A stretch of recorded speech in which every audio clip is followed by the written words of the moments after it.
பிறந்த பெண்மகளை கண்ணால் கண்ணால் தங்கராஜன் மகளுக்கு திருமணம் போட்ட வேண்டும்.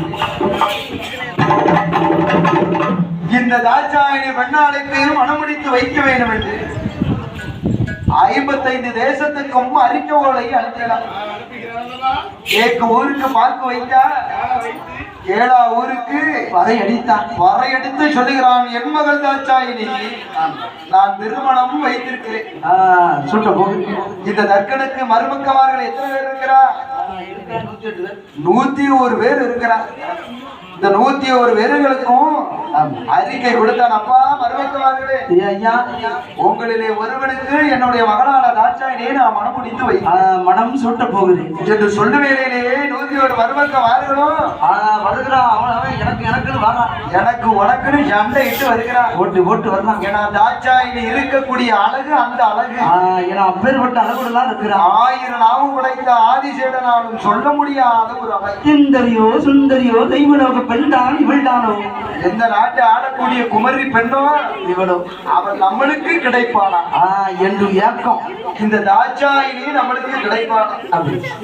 ஆமா, எல்லாத்துக்கும் ஆசைதான் இருக்கும்ல. உலக அழகி ஐஸ்வர்யா கட்டணும். அது யாருக்கு கிடைக்குமோ அவளுக்கு தான் கிடைக்கும். அது எங்க தலையில எழுதி வச்சிருக்காங்க கிடைக்கும். எட்டாத குளத்துக்கு கொட்டாய் விடக்கூடாது. ஆமா, மலத்தில் தாத்த மலத்தில் கொசு சேர்த்து ஆசைப்படலாமா? இருக்கக்கூடாது அல்லவா? இருக்குல்ல. அதை போல இந்த 101 பேர்களும் மாத்தானி எப்படியாவது தாட்சாயினிய என்ன மனம் முடிக்கிறது என்று எல்லோரும் வரக்கூடிய வேலை எல்லாத்துக்கும் அரியாசனம் கொடுத்து அமர வைத்து எல்லாத்துக்கும் தனித்தனி அரியாசனம். அப்போதான் இந்த தாட்சாயினியை தர்க்கன் இடத்திலே சொல்லுகிறான், அப்பா ஏ தர்க்கா, என்ன எனக்கு திருமணம் முடித்து வைக்க வேண்டும் என்று நீ ஆசைப்பட்ட அதற்கு உன்னை குறை சொல்றதுக்கு அல்ல, தப்பு கிடையாது. ஆனால் உனக்கு மருமக்கமார்கள் 101 பேர் இருக்கிறார். இதுல யாருக்கு கொடுப்பான்?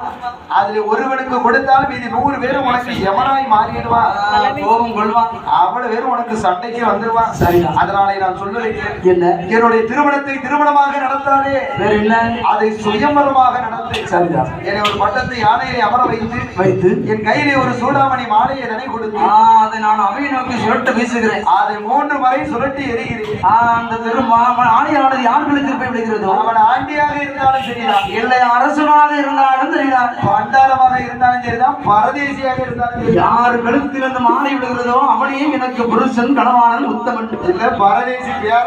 ஆமா, ராஜாக இருந்தாலும் சரிதான், எவனாக இருந்தாலும் போறப்பா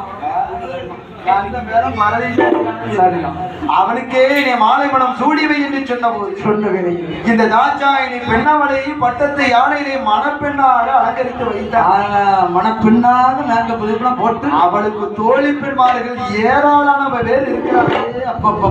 கை பிடிக்க ஒரு தோழி, கால் பிடிக்க ஒரு தோழி, அவளுக்கு வெஞ்சாமரம் வீசுவதற்கு ஒரு தோழி, பஞ்சாவடி ஆடுவதற்கு ஒரு தோழி, அவளை அலங்காரம் செய்வதற்கு ஒரு தோழி, ஆடல் பாடல் கலைகளை புரிவதற்கு 1000 தோழி, 7-8 தோழி பெண்மார்கள் இருக்கிறார். இருந்த வேளையிலே மணப்பெண்ணாக அலங்கரித்து பட்டத்து யானையிலே அமர வைத்து சூடாமணி மாலையை கையில எடுத்த வேளையில தான் தாட்சாயினிக்கு என்ன சுய நினைவும் வருகிறது. எப்படி நாமளோ ஆண்டவன் சிவனாருக்கு மனைவி பார்வதி. பார்வதி என்னவா நம்மளை மனமுடிக்க இந்த மாநில மக்களா வந்து இருக்கிறார் முடியாது என்று மாணிக்க மாலையை கையில எடுத்தார். ஏ ஆண்டவா சிவனே, நீரே என்னை வந்து ஆட்கொள்ள வேண்டும் என்று இந்த சூடாமணி மாலையை சுருட்டி எரிந்தால் 3 முறையும் மாலையை வந்து யார் வாங்க வருகிறார்? என் ஆண்டவனான சிவபெருமான் எப்படி வருகிறார்? அவன் ஆண்டி போனே சிறுவம் 3 முறையும் மாணிக்க மாலையை வாங்கி இந்த மாணிக்க மாலையை ஆண்டவன் ஆண்டி பண்டார கோலத்தில் இருந்து 3 முறையும் வாங்கினான். ஆண்டி பண்டார கோலத்தில் இருந்து சிவபெருமான் தாட்சாயணி பார்வதியை மணமுடித்து கைதுக்கு கொண்டு வந்தான். வருகிறான்லவா என்று தேவாதி தேவர்களிடத்திலே சொன்னான். சொல்லுகிறார். அப்பாயே தேவர்களே பார்வதியால் கழுத்திலே கட்டிருந்த திருமாங்கல்யத்தை அது அங்கு வைத்துதான் நான் திருமாங்கல்யம் பூட்டினேன். பாருகாவலி வனத்திலே வைத்து நான் சூடினேன். என் தேவர்கள் இடத்திலே ஆண்டவன் சொன்ன வேலையிலே கண்டான். தேவரெல்லாம் உலோக மக்களுக்கு கிடைத்த அந்த கல்யாண கோச்சி காலா அந்த புண்ணியம் எங்களுக்கு கிடைக்காம போயிட்டதையா. அனுதினமும் சிவனுக்கு பூசை பணிவிடை செய்யக்கூடிய தேவர்கள் ஆண்டவா எங்களுக்கு அந்த பாக்கியம் கிடைக்கவில்லையே. உங்களுடைய கல்யாண காட்சியை காணாத பாவியா நாங்கள் இருக்கிறோம்.